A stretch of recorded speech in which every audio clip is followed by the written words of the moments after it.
Yes guys, तो कैसे आप लोग बताना चाहूंगा। आज जानते हैं बेसिकली जो आरबीआई की जो नई गाइडलाइंस आई है उसके हिसाब से ये कहा जा रहा था एक बीच में कि यूपीआई के ऊपर अब आपको चार्जेस देने पड़ेंगे। निफ्टी एनईएफटी प्लस आरटीजीएस, इन तीनों के ऊपर आपको एक नया चार्जेस देना पड़ेगा अगर आपको कोई भी ट्रांजेक्शन करना है ऑनलाइन। तो ऐसा क्या हुआ, बेसिकली मार्केट ने भी तो चेंज कर दिया है कि यूपीआई में ट्रांजेक्शन के लिए हम कोई चार्जेस नहीं लेंगे। बट अगर ऐसा होता है तो आपको क्या होगा, तो मैं आपको एक बात बताऊं। स्टार्ट करने से पहले ये चीज जानते हैं कि आपको एक ऑक्सीजन महंगा पड़ने वाला है। आप बोलोगे सर ये कैसी बात कर रहे हो, बिल्कुल सही बात है कि अगर आप सांस ले रहे हो ना उसके ऊपर भी आपको टैक्स देना पड़ेगा। ये इंडियन गवर्नमेंट कहती है आपको, यानी कि आरबीआई के हिसाब से अब आपको जो भी आप जो ऑक्सीजन लेते हो उसके ऊपर भी टैक्स देना पड़ेगा।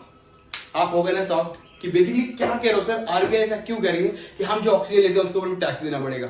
बिल्कुल बात वही कर दी है मार्केट ने कि अभी जब आप चीजों को समझ रहे हो तो मार्केट में यूपीआई ट्रांजैक्शन के लिए भी अब आपको टैक्स देने के लिए जब बात की आरबीआई ने 17 अगस्त को, तो ऐसा हुआ क्या, राइट। उसके बाद फिर आरटीजीएस प्लस निफ्टी एनईएफटी, इन तीनों ट्रांजैक्शन के ऊपर जो भी ऑनलाइन ट्रांजैक्शन करोगे आप किसी भी प्लेटफॉर्म के थ्रू, आपको एक अच्छा एक अमाउंट जो है उसके ऊपर चार्जेस पे करना पड़ेगा। किसी तरीके का भी टैक्स हो सकता है, वो कितना बड़ा अमाउंट हो सकता है आई डोंट नो, बट लेकिन यस मार्केट ने कहा, ऐसा आरबीआई ने कहा। बट लेकिन ऐसा हुआ क्यों और 17 अगस्त को ऐसा क्यों कहा और इसको फिर हटा दिया गया। पर लेकिन मैं बताऊंगा इसके ऊपर नंबर डिस्कशन क्या है और बेसिकली ऐसा होता है तो फिर हमारे पास कितना इंपैक्ट पड़ सकता है, सारी चीज बताऊंगा डिटेल्स बाय डिटेल्स। तो देखो स्टार्ट करने से पहले हम ये जानते हैं कि देखो मार्केट का ट्रांजेक्शन मोड ये है पूरा UPI, RTGS and NEFT.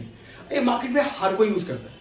Almost किसी को भी अगर अमाउंट ट्रांसफर करना है बैंक टू बैंक तो एनईएफटी करता है, या फिर किसी को पेटीएम, फोन पे, यूपीआई, गूगल पे, हर किसी चीज को यूज करना है तो यूपीआई करता है, या फिर आरटीजीएस का यूज करते हैं जो कि नॉर्मल वो बहुत कम लोग यूज करते हैं पर लेकिन करते जरूर है, ठीक। तो स्टिल देखो अगर तीनों चीजों के ऊपर अगर आप देखा जाए तो एक नंबर सा जो मैंने आपको बताया कि आपको ऑक्सीजन लेने के लिए अब आपको ये गवर्नमेंट कह रही है कि आप अपना टैक्स पे करना चालू कर दो। अभी मैंने आपको बताया ना कि ऑक्सीजन के लिए आपको एक टैक्स पे करना है गवर्नमेंट को। आप कहोगे सर कैसी बात कर रहे हो, मैं गवर्नमेंट को टैक्स क्यों पे करूं एक ऑक्सीजन के लिए, ऑक्सीजन तो फ्री ऑफ कॉस्ट है। सेम थिंग यहाँ पे अभी तक यूपीआई फ्री ऑफ कॉस्ट था, आरटीजीएस भी फ्री ऑफ कॉस्ट था, एनईएफटी भी फ्री ऑफ कॉस्ट था। मार्केट में ये कहा गया कि यस अभी तक आपको जो भी आप ट्रांजैक्शन ऑनलाइन करते थे उसके ऊपर आपको एक चार्ज देना पड़ेगा।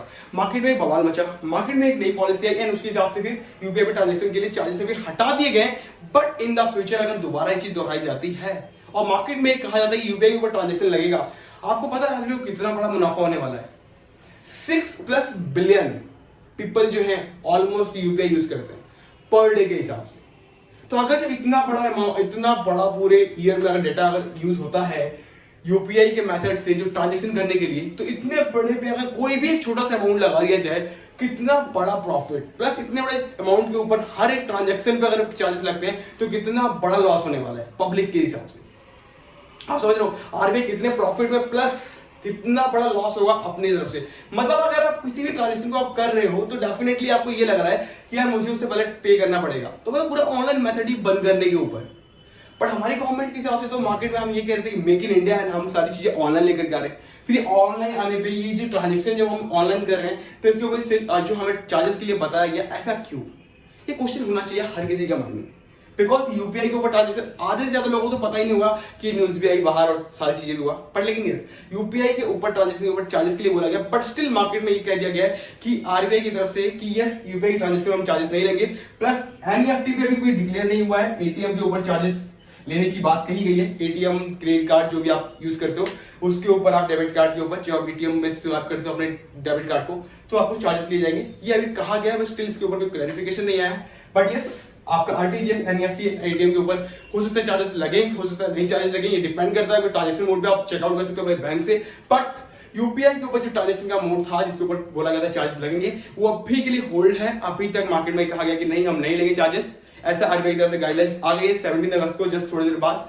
पर स्टिल कुछ होता है तो इतना बड़ा आंकड़ा है, इतना बड़ा नंबर है, आप समझ सकते हो कि आपको एक ऑक्सीजन लेने के लिए भी टैक्स देना पड़ेगा। डेफिनेटली सी बात यहां हो जाएगी आपके लिए कि आपको एक ऑक्सीजन की तरह ही इसमें भी टैक्स देना पड़ेगा। मतलब आपको रहना है अगर लाइफ, अगर पूरी जिंदगी में, तो आपको एक ऑक्सीजन पे भी टैक्स देना पड़ेगा गवर्नमेंट को या फिर आरबीआई को, चाहे जिसे भी दो, बट लेकिन आपको टैक्स देना पड़ेगा। बिकॉज उसके पीछे कह दिया है कि आपको अभी तो कहा था कि टैक्स लगेगा, बट अभी हटा दिया, बट इन द फ्यूचर हो सकता है वापस आ जाए, कोई भरोसा नहीं है। आरबीआई कब क्या सोचता है ये किसी को नहीं पता। सेम केजीएफ कि अभी मार्केट में ऐसा चल रहा है कि मार्केट में क्या चलने वाला है कुछ नहीं पता। तो डेफिनेटली अभी तो हट गया टैक्स, बट लेकिन अगर होता है तो आप एक नंबर छोड़ सकते हो, 6 बिलियन प्लस पीपल यूज करते हैं यूपीआई ट्रांजेक्शन मोड को। तो अगर 1 रुपए के हिसाब से भी अगर मैं लगाऊं हिसाब पर ट्रांजेक्शन मोड के हिसाब से, तो पूरा आरबीआई जो कमाएगा वो $6 बिलियन, 6 बिलियन रुपीज सीधा आरबीआई के खाते में। इतना बड़ा अमाउंट, ये तो कासा अगर आप देखोगे तो CSA plus CASA current account saving account में भी डिपॉजिट अगर दिखाओगे निकाल करके, तो बैंकों के पास 8.20% ही अमाउंट जो है पूरे डिपॉजिट से आ पाता है। और मार्केट में लोन लेने के लिए जो पब्लिक है वो ऑलमोस्ट 20.50 के हिसाब से आती है हर किसी बैंक के पास। तो इसलिए मार्केट में जो बैंक होते हैं वो वापस आरबीआई के पास जाते हैं लोन लेने के लिए, बिकॉज वो पैसा दे पाए अपने ग्राहकों को। तो डेफिनेटली अगर इस आंकड़े को मिलाया जाए तो पैसा बहुत आएगा आरबीआई के पास, राइट। तो डेफिनेटली आपको क्या विचार है आप कमेंट करके बताइएगा। प्लस ये पॉलिसी आपको अच्छी लग रही है तो डेफिनेटली आप कमेंट करिएगा यस, और अगर आपको बेकार लगा उसमें क्या सुझाव होना चाहिए आरबीआई के लिए वो भी कमेंट करके बताइएगा। साथ ही साथ वीडियो अच्छी लगे तो लाइक कर लीजिएगा, शेयर कर लीजिएगा, एंड अभी तक पेज को सब्सक्राइब नहीं किया सब्सक्राइब करना ना भूलें। मिलते हैं नेक्स्ट वीडियो में, जय हिंद।